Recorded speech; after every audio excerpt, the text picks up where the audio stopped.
ബി.ജെ.പിയിലെ പലരുടെയും ക്ഷേത്ര ദർശനത്തെ ഒരുമിച്ച് കൂട്ടിയാലും താൻ പോകുന്നത്ര അവർ ക്ഷേത്രങ്ങളിൽ പോയിരിക്കില്ല. വിഭൂതിയോ കുങ്കുമമോ തൊടാതെ ഞാൻ ഒരു ദിവസം പോലും വീട്ടിൽ നിന്ന് പുറത്തിറങ്ങാറില്ല. ഹിന്ദു എന്നത് ഞങ്ങളെ പഠിപ്പിക്കേണ്ട. ഉത്തരേന്ത്യക്കാരെക്കാളും കൂടുതലായി ഞങ്ങൾക്കതറിയാം. സനാതനം എന്ന വാക്കു പറഞ്ഞ് ഞങ്ങൾ തമിഴ്നാട്ടുകാരെ വിരട്ടണ്ട. കോൺഗ്രസ് എം.പി. കാർത്തി ചിദംബരത്തിന്റെ വാക്കുകളാണ് ഇത്. സനാതനധർമ്മം എന്ന് 100 വട്ടം പറഞ്ഞാൽ ഹിന്ദു ആകില്ല എന്നതാണ് അദ്ദേഹത്തിന്റെ നിലപാട്. തമിഴ്നാട്ടിൽ ആരും ഉപയോഗിക്കാത്തൊരു വാക്കാണത് എന്നും കാർത്തി ചിദംബരം പറയുന്നു. സനാതനധർമ്മത്തെക്കുറിച്ചുള്ള വളരെ വിശദമായ ഒരു കാഴ്ചപ്പാട് പങ്കുവയ്ക്കുകയാണ് കാർത്തി ചിദംബരം. തമിഴ്നാട്ടിൽ സനാതനധർമ്മം എന്ന പ്രയോഗത്തിന് മതപരമായ സൂചനയില്ല. അത് ജാതിപരമായ ശ്രേണിയാണ് സൂചിപ്പിക്കുന്നതെന്ന് കോൺഗ്രസ് എം.പി. കാർത്തി ചിദംബരം. ഉദയനിധി സ്റ്റാലിൻ ഇതിന്റെ അടിസ്ഥാനത്തിലാണ് സനാതനധർമ്മത്തിനെതിരെ സംസാരിച്ചത്. ബ്രാഹ്മണ വിരോധമില്ല, അത് തെറ്റായ ഇരവാദമാണെന്നും അദ്ദേഹം പ്രസ്താവിച്ചു.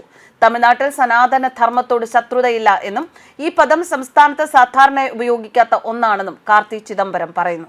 എന്താണ് സനാതനം? ഞങ്ങൾ വടക്കേന്ത്യക്കാരെക്കാൾ ഹിന്ദുക്കളാണ്. ഓരോ ചതുരശ്ര കിലോമീറ്ററിലും ഞങ്ങൾക്ക് ക്ഷേത്രങ്ങളുണ്ട്. ഞങ്ങൾ ദിവസവും ഉത്തരേന്ത്യക്കാരെക്കാൾ കൂടുതൽ നാളികേരം ഉടയ്ക്കുന്നു. താൻ പതിവായി ക്ഷേത്രങ്ങൾ സന്ദർശിക്കുന്നതായും അദ്ദേഹം കൂട്ടിച്ചേർത്തു. ബി.ജെ.പിയിലെ പലരുടെയും ക്ഷേത്ര ദർശനത്തെ ഒരുമിച്ച് കൂട്ടിയാലും താൻ പോകുന്നത്ര അവർ ക്ഷേത്രങ്ങളിൽ പോയിരിക്കില്ല എന്നാണ് അദ്ദേഹത്തിന്റെ അവകാശവാദം. വിഭൂതിയോ കുങ്കുമമോ തൊടാതെ താൻ ഒരു ദിവസം പോലും വീട്ടിൽ നിന്ന് പുറത്തിറങ്ങാറില്ല എന്ന് കാർത്തി ചിദംബരം പറയുന്നു.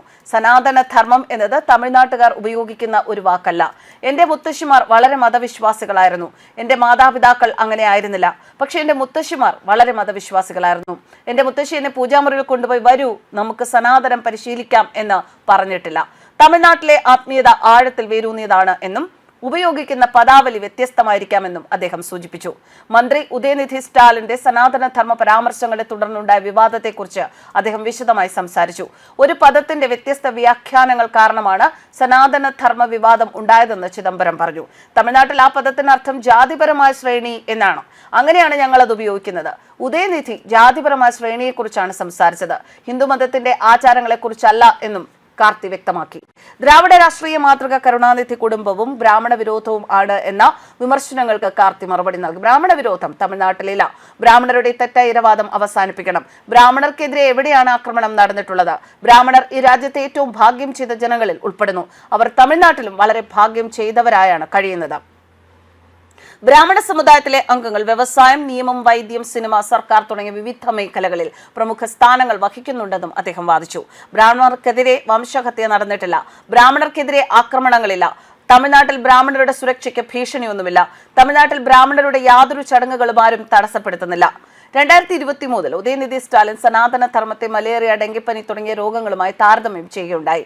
സനാതനധർമ്മത്തെ എതിർക്കുകയല്ല, പകരം നിർമ്മാർജ്ജനം ചെയ്യുകയാണ് വേണ്ടത് എന്നും അദ്ദേഹം പറഞ്ഞിരുന്നു. ഇത് രാജ്യവ്യാപകമായ രാഷ്ട്രീയ ചർച്ചയ്ക്ക് വഴിവെച്ചു. കഴിഞ്ഞ ദിവസങ്ങളിൽ ബി.ജെ.പി. തമിഴ്നാട്ടിൽ പ്രചരണം ആരംഭിച്ചപ്പോഴെല്ലാം സനാതനധർമ്മത്തെ മുൻനിർത്തി, ക്ഷേത്രങ്ങളെ മുൻനിർത്തി, ഹിന്ദുധർമ്മത്തെ മുൻനിർത്തി തന്നെയാണ് അമിത്ഷായും പ്രധാനമന്ത്രി നരേന്ദ്രമോദിയും ഒക്കെ സംസാരിച്ചത്. എന്തായാലും അത് തമിഴ്നാട്ടിൽ ഒരു ഇളക്കം സൃഷ്ടിക്കുമെന്ന ഭയത്തെ തുടർന്ന് തന്നെ ആയിരിക്കാം ഒരുപക്ഷെ കോൺഗ്രസ് നേതാവ് കാർത്തി ചിദംബരത്തിന്റെ ഇത്തരത്തിലുള്ള പ്രസ്താവന എന്നും വിലയിരുത്തലുകൾ. News desk karmas.